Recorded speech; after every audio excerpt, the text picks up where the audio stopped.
Hello and welcome back to the channel. This is Pip here with the dev stream #1 roundup for 7 Days to Die, version 1.0. So as usual, the technical side of the dev stream was a bit of a mess, but they powered through it. They gave us some information, and I'm here to kind of recap that and let you know what they said.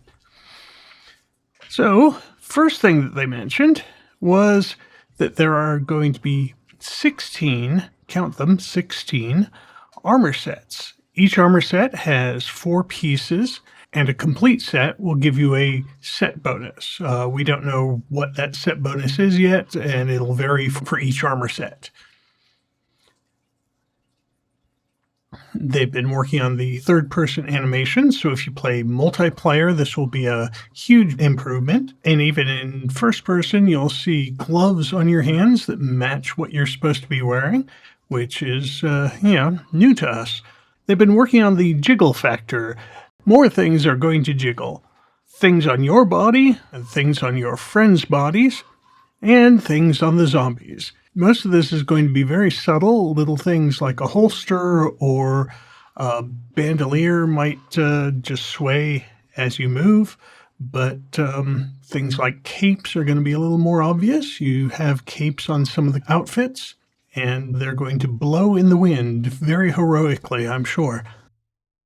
The first thing they actually showed us was the character screen. Now they're still working on it, so not all the headings are there, and things may change by the time it comes to release. But what we have is a number of different ways to make a much more, shall we call them, realistic characters. I don't think you can personalize the character quite as much. So if you like to play looking like yourself, you might be out of luck. But until we have the chance to actually try it out, I wouldn't worry too much about it. There are dozens and dozens of settings, eye colors, hairstyles, faces, races, and of course genders. In the character setup screen, each character will show you an example of one of the armors available. So you have things like the raider, the assassin, the enforcer. Now that doesn't mean they're going to come with that armor, but that'll at least give you kind of a preview of what an armor might look like on your character. Then Latham went into the game and showed us a few things. He chose Manny, who is a pre-designed character who does not look at all like Danny Trejo. He showed the assassin armor, the raider armor, and settled on the enforcer armor. And one of the things that we saw when they were just chatting and Latham was not moving the character about was the eye blink and look at system. So eye blinks will come naturally. So if you're in a multiplayer game, you will not feel like your friends are just staring at you all the time, but they will occasionally look over to you when they're not actively engaged in an activity. So if they're just standing there, they might look over at you and kind of nod or something like that. Should be kind of interesting.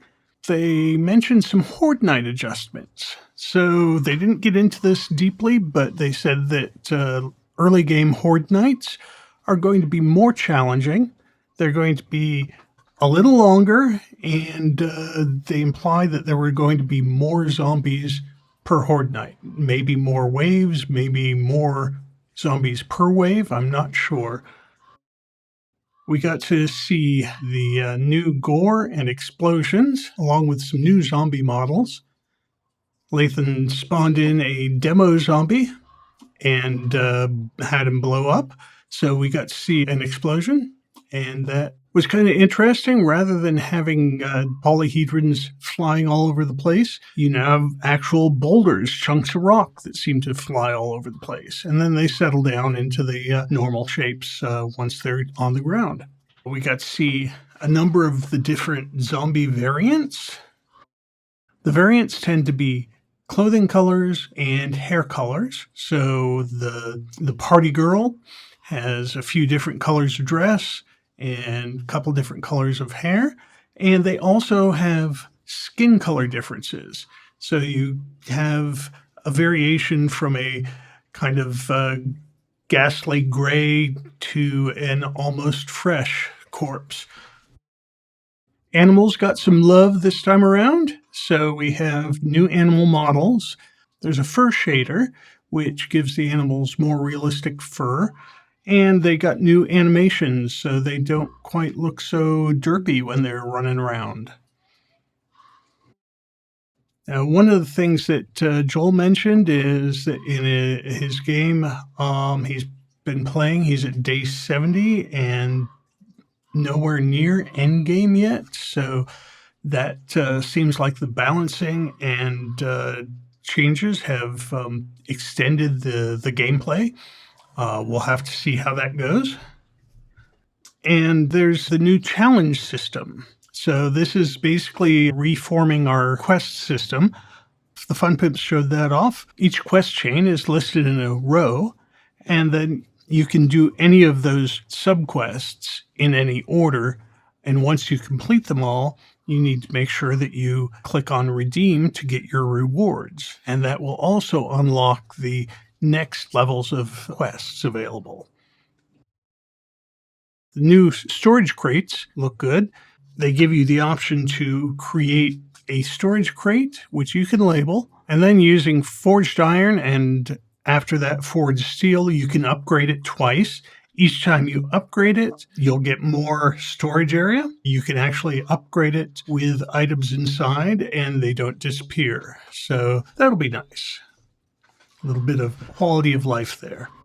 Speaking of quality of life, we got to see a couple of the new crop models, specifically the cotton. The cotton plant has looked like trash for ages, and now it looks more like a 3D model of cotton plant. So that'll be nice. Apparently hops is getting some love, and coffee, and may have been a couple of others that they didn't actually show. It was mentioned that as you're coming up on things, they fade in and fade out rather than popping in. It'll be less jarring as you approach something to have it suddenly pop in. Now it'll be more subtle and fade in and then fade out in the distance. And then we got to see developer pets. Joel and Richard both have animals, which they showed off. Yay.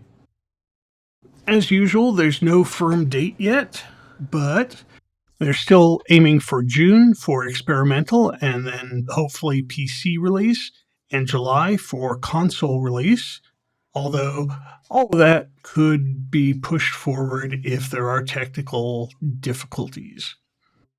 They talked briefly about the vehicles. The 4x4 with mods now will seat up to 6 people. Motorcycle and the gyrocopter will go up to 2 people each. Part of the balancing that they did was trader progression. It's slowed down. You get fewer overpowered rewards. You're less likely to get something that's grossly overpowered compared to the level that you're at.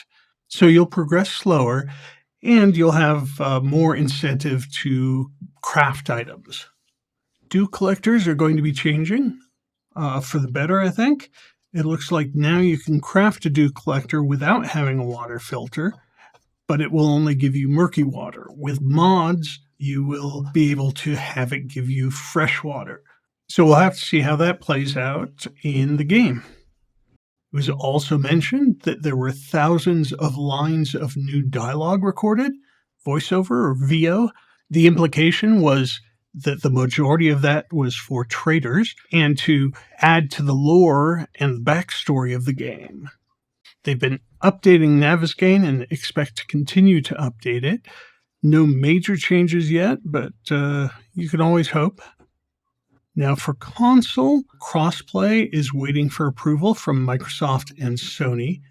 Apparently that is a big red tape process, and they're hoping that it will be available not at release, but at the holiday update.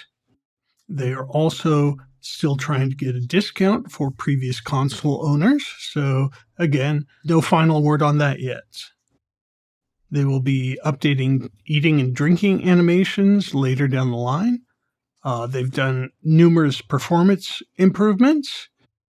They are considering an item swap feature, so you can quickly swap one item out of your tool belt and into your backpack for another item, like swapping your stone axe for a baseball bat.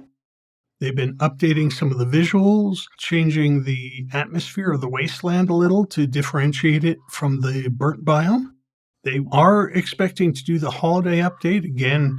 That may be pushed if they run into technical difficulties, but they're hoping for some new wardrobe features and maybe some downloadable content. Now, towards the end of the stream, Richard showed what looks to be a zombie cop toy. So it looks like we may be getting some 7 Days to Die merch. They did say that the next developer's stream should be Thursday. That would be June the 6th. But wait for an official announcement to come through Steam or the Fun Pimps socials.